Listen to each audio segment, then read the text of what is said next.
l'équipe de la SNSM Sauvetage en mer, qui montre chacun à leur manière l'intérêt porté à la vie maritime et à la vie même des marins. Seigneur, nous te prions. L'Église et notre pays sont secoués par des difficultés. Que tous les responsables aient l'humilité de se mettre au service et à l'écoute des personnes en situation de faiblesse.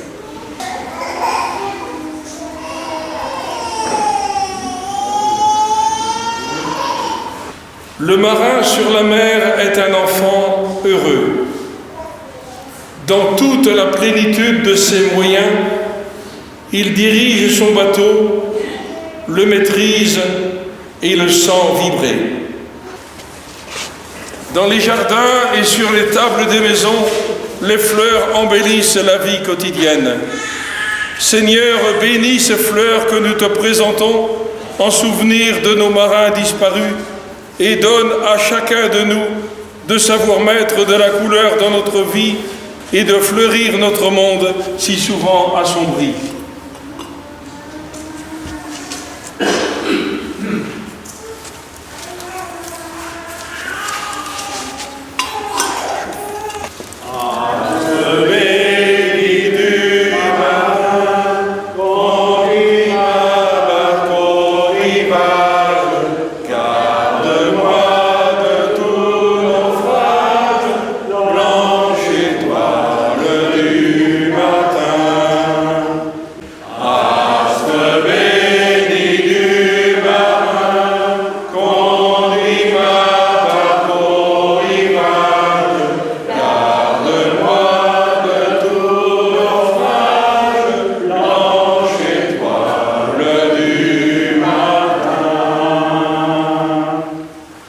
Rassemblés devant ce monument qui nous rappelle la présence, le travail de tant de marins qui ont perdu leur vie en mer.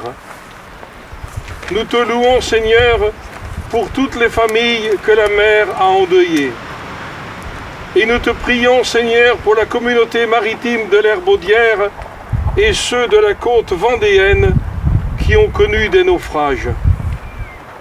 Nous te prions, Seigneur, pour que ces accidents de mer nous fassent prendre conscience de la multitude d'hommes et de femmes qui se croisent sur l'océan et fait que nous sachions tous respecter et protéger ces lieux maritimes. Nous allons déposer maintenant ces deux gerbes en souvenir des marins péris en mer.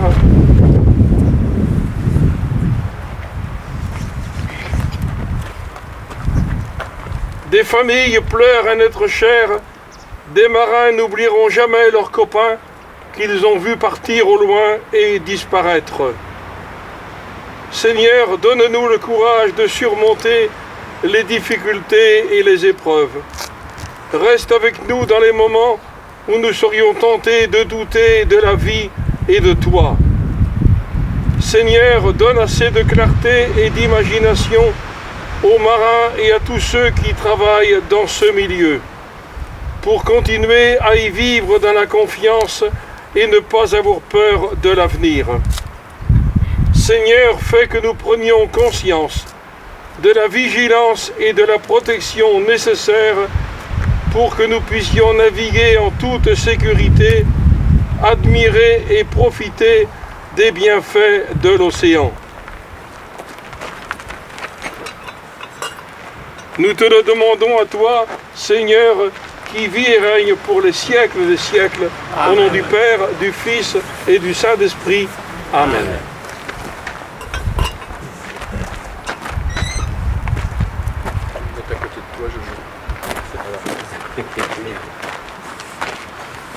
Merci pour cette cérémonie. Je voulais saluer le travail qui a été réalisé ici par Jean-Claude Bujon, qui a contribué à la restauration de ce monument. Il est important que nous puissions honorer, comme tu l'as dit Jojo, en permanence celles et ceux qui à la mer ont donné leur vie, que ce soit ici plus particulièrement ceux qui sont concernés par le naufrage qui est mentionné sur cette plaque, mais d'une façon plus générale, l'ensemble des hommes et des femmes qui ont laissé leur vie en mer et évidemment au premier chef desquels les marins pêcheurs dont la communauté herbaudrine chérit et conserve en permanence au sein de notre cœur la mémoire, mais aussi les drames que la baie de Bourgneuf et la proximité de l'Herbaudière a connus le 14 juin 1931 avec le naufrage du Saint-Philbert, près de 500 morts, et puis le Lancastria le 17 juin 1940 avec un nombre de morts, près de 5000 soldats. Nous avons ici, à travers ce monument, une formidable symbolique, celle de l'ancre et de la barre, l'ancre destinée à assurer la stabilité dans un flot en mouvement permanent, et puis cette barre qui permet de garantir et d'assurer le cap pour que le navire en permanence soit capable, grâce à la sagacité, à la qualité, à la pertinence de celui qui en est le conducteur, qui en est le capitaine, puisse rentrer à bon port. Cette cérémonie, mais aussi ce monument nous rappelle, nous terriens, à la fois combien nous avons d'admiration vis-à-vis des hommes et des femmes qui savent prendre la mer, qui la comprennent, qui la respectent et qui la chérissent. Comme le disait Baudelaire, « Homme libre, toujours tu chériras la mer est ton miroir, elle reflète ton âme dans le déroulement infini. » Nous avons un devoir, ça a été évoqué tout à l'heure par Jojo, nous avons un immense devoir, celui d'être capable en permanence de nous conduire à terre comme savent le faire les marins en mer, savoir faire preuve d'humilité en permanence et savoir ne jamais perdre le cap dans les valeurs qui sont les nôtres et dans le respect d'une conduite qui doit être en permanence exemplaire pour que nous sachions assurer l'unité et l'harmonie. Ici, face à la mer tumultueuse, face aux flots battants, à l'Herbaudière, toujours en permanence dans cette relation ambiguë d'amour et de combat avec la mer, eh bien, ce monument doit assurer à notre regard de se recentrer ici pour retrouver en permanence le cap nécessaire à la bonne conduite du bateau. Alors ayons une pensée pour l'ensemble de nos marins et ayons aussi une pensée extrêmement vive et reconnaissante vis-à-vis de l'ensemble de ceux qui sont ici, les sauveteurs en mer, tout d'orange vêtus, et qui, grâce à leur engagement, à leur bravoure et à leur courage, ont permis aussi d'éviter nombre de drames. Nous ne serons jamais assez reconnaissants vis-à-vis de l'engagement qui est le leur et vis-à-vis des familles qui les soutiennent et qui les accompagnent dans cette noble mission qu'ils ont choisi de porter.